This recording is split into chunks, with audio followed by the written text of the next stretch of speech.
Do you remember those summer days when you thought it was a good idea to take the family down to the coast and you had images of open space, the salt sea air, and quiet?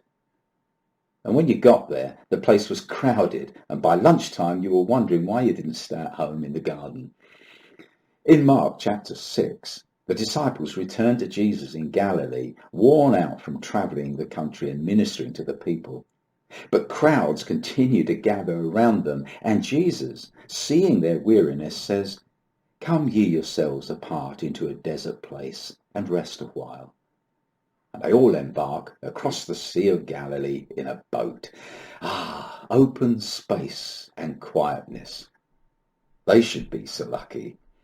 When they arrive on the other side, the people have outrun them around the sea, and they are waiting for them. You can't help but feel a fellow compassion for people just like us.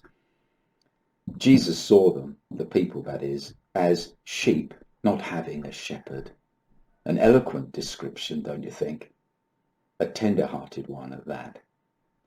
The instinct of Jesus was always to gather and to protect and to lead. When he came to Jerusalem, his feelings poured forth in the words, "O Jerusalem, Jerusalem, how often have I longed to gather your children as a hen gathers her chicks under her wings." Matthew chapter 23, verse 37.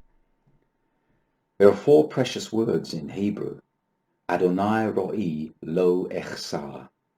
The Lord is my shepherd, I shall not want. And neither would this multitude who had followed them over to the other side of the lake.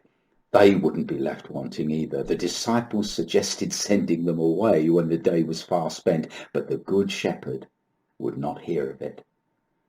He had them sit down in orderly ranks. It would have made such an enchanting picture as a hush descended, and Jesus raised the loaves and gave the blessing.